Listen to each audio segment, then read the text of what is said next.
Sibiu, un oraș cu o istorie bogată și o atmosferă unică. A fost fondat în jurul anului 1191 sub numele de Cibinium de către coloniștii sași din zona Rin-Mosela. Ulterior, în 1366, orașul și-a schimbat numele în Hermannstadt, iar după 1919 a devenit cunoscut sub numele de Sibiu. În perioada medievală, Sibiul a prosperat economic datorită breslelor și a devenit un important centru comercial, rezistând cu succes asediilor otomane și trecând prin numeroase conflicte militare.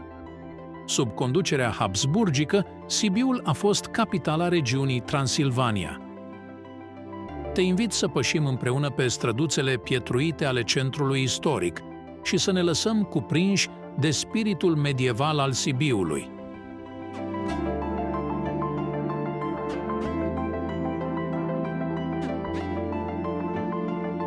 Admiră arhitectura colorată a clădirilor și lasă-te cercetat de celebrii ochi ai orașului. Piața Mare din Sibiu este una dintre cele mai importante și frumoase piețe din oraș. Cu o istorie bogată ce datează din secolul al XII-lea, această piață a fost centrul vieții comerciale și sociale din Sibiu de-a lungul timpului. Piața este dominată de clădiri istorice impresionante, precum Primăria, Turnul Sfatului, Biserica Catolică, Muzeul Brukenthal, care reflectă arhitectura specifică a orașului.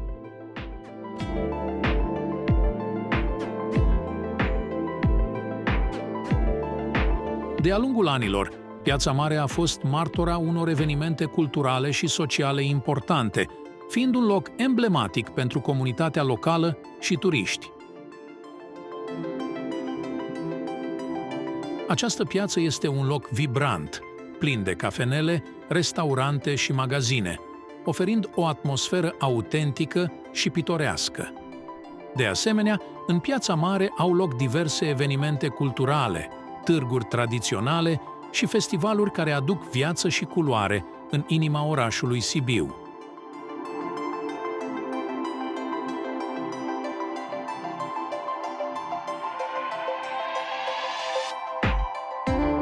Turnul Sfatului, situat între Piața Mare și Piața Mică, este un simbol al orașului vechi.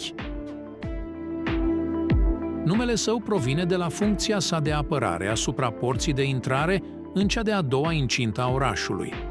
Urcarea în vârful turnului oferă o perspectivă panoramică frumoasă asupra orașului vechi, fiind o experiență ce merită încercată pentru a admira frumusețea arhitecturală a Sibiului. Ajuns în Piața Mică, vei fi imediat captivat de două caracteristici remarcabile: dispunerea circulară a clădirilor și arcadele pitorești, care îți îndeamnă pasul să explorezi. La începuturi, acolo unde stau acum casele cochete, se înălțau zidurile de fortificație ce păzeau comunitatea sibiană.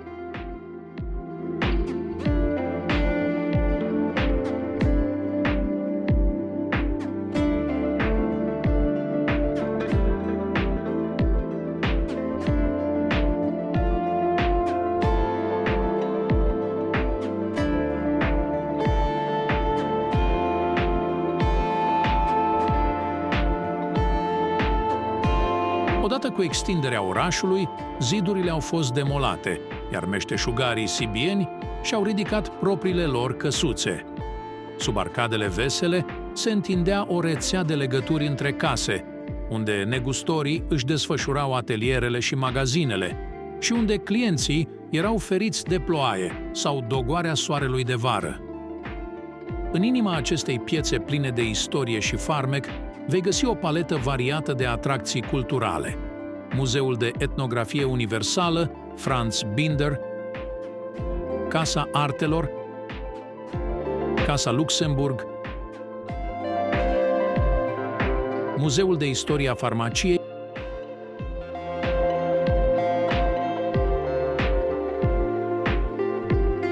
și faimosul Pod al Minciunilor, un loc cu povești fascinante. Podul Minciunilor sau Podul Culcat. Este unul dintre cele mai remarcabile obiective turistice din Sibiu. Construit în anul 1859 deasupra străzii Ognei, care lega orașul de jos de orașul de sus, acest pod metalic a fost o inovație pentru vremea sa. Fiind primul pod ridicat fără pilon de sprijin, el a fost supranumit și podul culcat. Termenul culcat, în dialectul săsesc Lugenmarken, este asemănător cuvântului minciună, ceea ce a dus la apariția unei confuzii în denumire.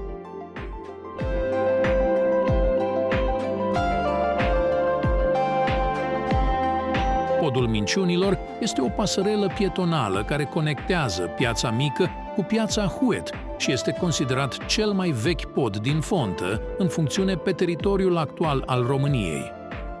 Este un simbol al ingeniozității tehnice și al istoriei bogate a orașului Sibiu. Biserica Evanghelică Sfânta Maria este o capodoperă gotică. Te cucerește cu turnul său impozant de 73 de metri, cel mai înalt din Sibiu. Legenda spune că sașii din Sibiu au vrut să construiască cel mai înalt turn din Transilvania, dar meșterii din Bistrița i-au păcălit, tăind o parte din frânghia cu care au măsurat turnul bisericii lor, 75 de metri.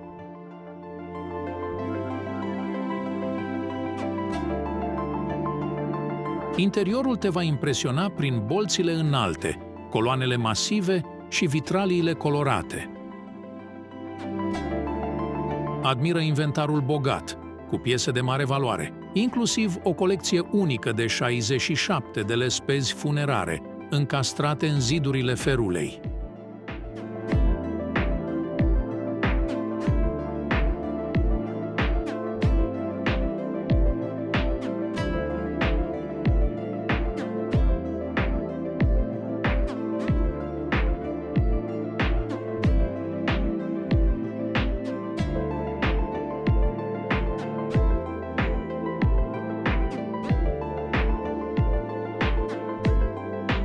Dacă simțiți că ați obosit, o scurtă pauză la Cafe Vien, în umbra catedralei, nu poate fi decât binevenită.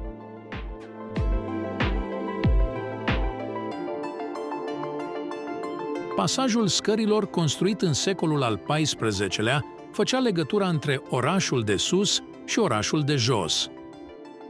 Cunoscut și sub numele de Zidul cu Ace, el are două ramificații de scări și arcade ce înconjurau zidurile cetății.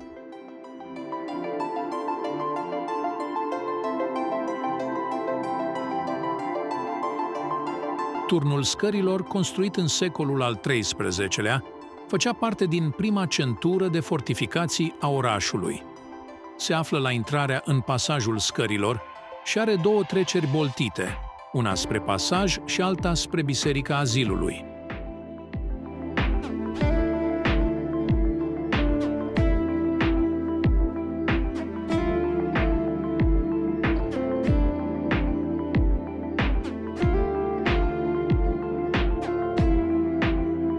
La capătul de jos al pasajului se află Butoiul de Aur, cel mai vechi restaurant din România. Muzeul Național Brukenthal din Sibiu este cel mai vechi muzeu din România și unul dintre cele mai mari din sud-estul Europei, având o istorie de 200 de ani. Fondat pe colecțiile baronului Samuel von Brukenthal, muzeul se găsește în Palatul Brukenthal. Este renumit pentru diversitatea și valoarea colecțiilor sale, care includ opere de artă, obiecte istorice și expoziții tematice. Muzeul Brukenthal din Sibiu este o destinație culturală deosebită, oferind o incursiune fascinantă în istoria și arta Europei.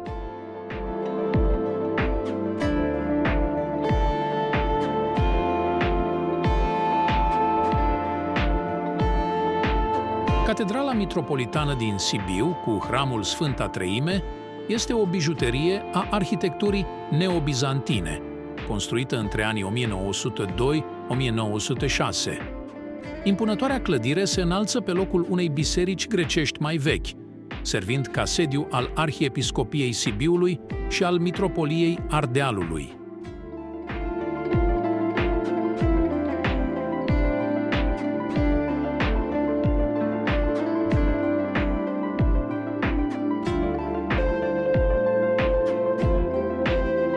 Exteriorul catedralei este construit din cărămidă aparentă presată, cu influențe bizantine și maure. Interiorul este bogat decorat cu picturi murale, vitralii și mozaicuri, oferind o atmosferă spirituală deosebită.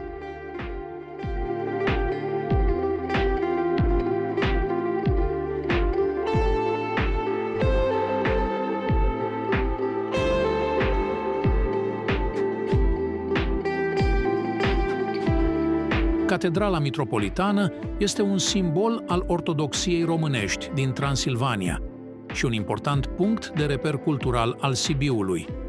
Vizitarea sa este o experiență spirituală și culturală deopotrivă.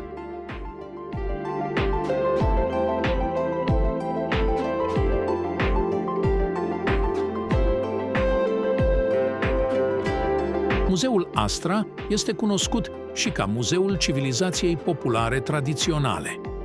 Este un muzeu în aer liber ce găzduiește peste 400 de case tradiționale, mori de apă și biserici de lemn din România.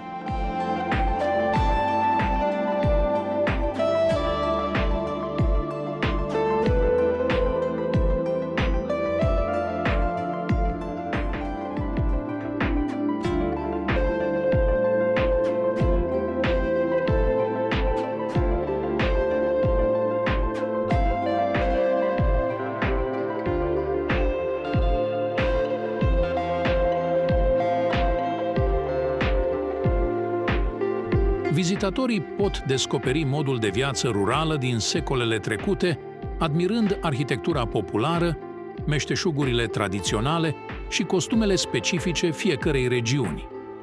Muzeul organizează numeroase evenimente și ateliere tematice, oferind o experiență culturală autentică.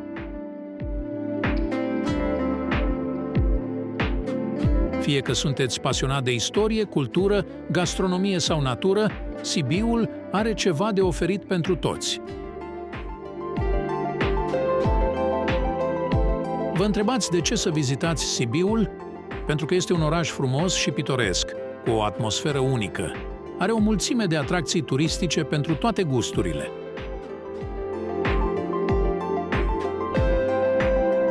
Este o destinație accesibilă, cu o varietate de opțiuni de cazare și transport. Un oraș sigur și primitor, cu o populație prietenoasă. Sibiul vă așteaptă să-l descoperiți.